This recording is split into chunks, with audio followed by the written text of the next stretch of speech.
Hey everyone, my name is Ryan. I am a co-working and study streamer and also a developer.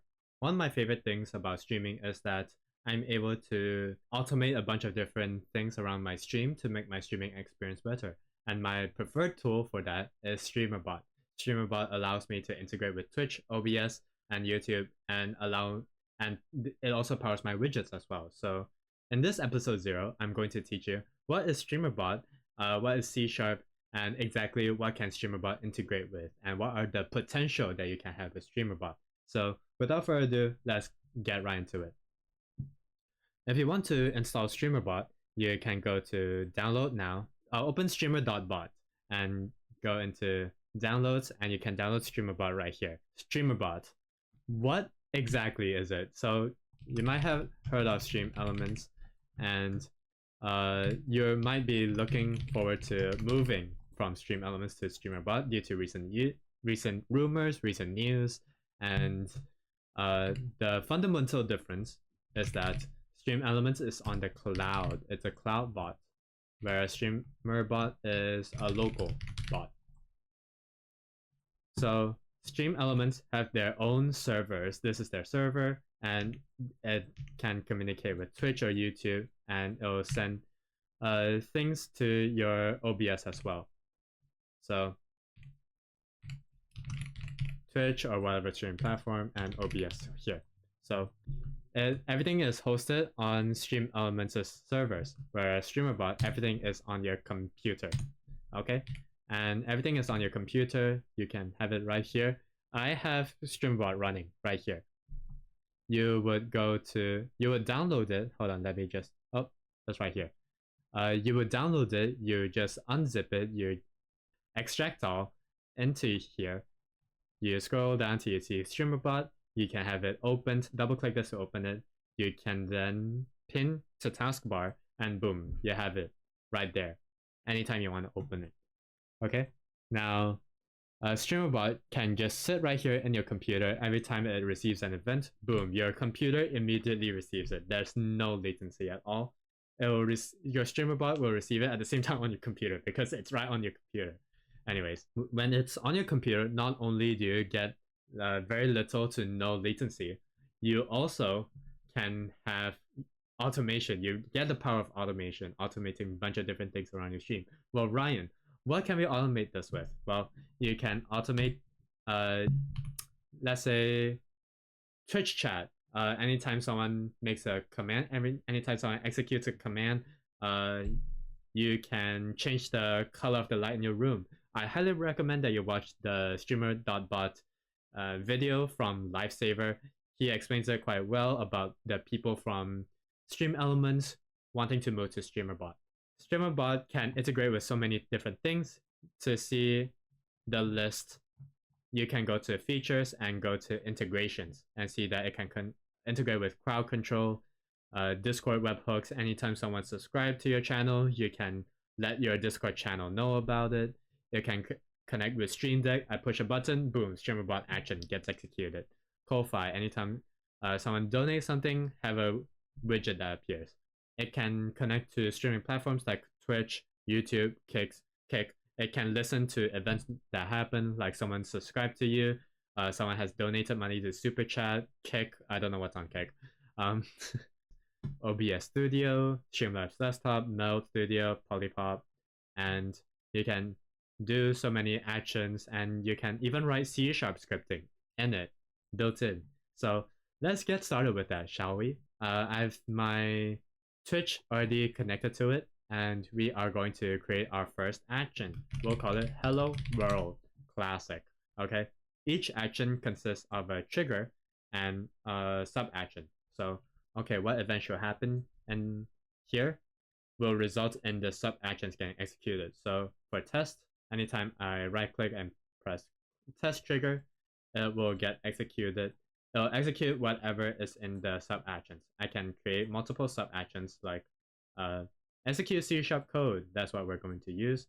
I can also add other sub actions on top of it as well. So we will edit this C# code, which can be found through add core C# execute C# code. That's what we're using. And I want you to write some C# code, cph.loginfo.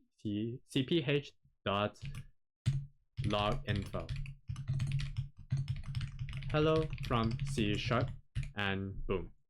Compile successfully. Ryan, what happened here? So cph is channel point handler, which is what Streamer.Bot was called in the beginning game.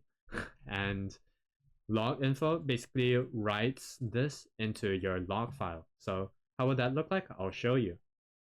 Right click, test trigger, execute code, and and you can open your log folder from here. Menu, open log folder, click on that, and you get here. You just need to sort by date modified. Click this file and scroll all the way down, and you'll see hello from C#. Wow. And what will happen if you go into Streamer.Bot, update the code to say hello world, compile, save and compile, boom. I will test, trigger it, and check it again.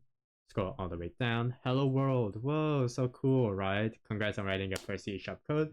Now let's write it to Twitch chat. If you wanted to write to YouTube chat, please, you would need to be streaming on YouTube. But for Twitch, you can just check the offline chat. So cph log info. Instead of log info, what we're going to do is send message. If you wanted to send to YouTube, you'll be send YouTube message, or kick, send kick message. But for Twitch, I'm going to do send message and compile, save and compile. I'm going to test the trigger. I'm going to check my Twitch chat, and you can see here, boom, my bot has said hello world right here. So one last thing, you might be wondering, hey Ryan, what's the benefits of writing C# over just using this like UI? Why not just like I can just send a message to the channel? Well, let me just show you how that looks like. Ryan, why not do this instead? I can just write hello world right here and it would still work. Why not just do that? Well, writing code gives you so much control. So imagine if you want an event to happen in a very specific situation. Well, if condition 1 passes, execute this. If condition 1 fails but condition 2 passes, execute this. If neither of these two are correct, but condition 3 is correct, execute the sub action. This is so much easier to execute in code because it's just an if-else statement. If, else if, you can write this in code very easily. Whereas if you do it in here, you have to go to core logic. You do logic if else, you get this only. And else if is such a pain to try to sort of handle and be maintainable. So writing code can be much cleaner a lot of times. That is if you write clean code. And it can give you so much control. And there's a lot of things that are available in C# that's not necessarily available in sub actions itself. So for example, what if I want a variable to always start with a capital letter? Well, I don't think that there's a sub action called like capitalized first letter. Okay, that's a bit too specific. You would have to write C# code in that case. So C# allows you to not only access features that a Streamer.Bot has, but do a lot of things that writing code can allow you to achieve. Capitalize the first letter, randomize the capitalization of the letter to do the SpongeBob meme. Okay, C# can do that. And with that, I hope that you guys enjoyed this episode 0, and I hope that you enjoyed this series. Okay, see you. Bye.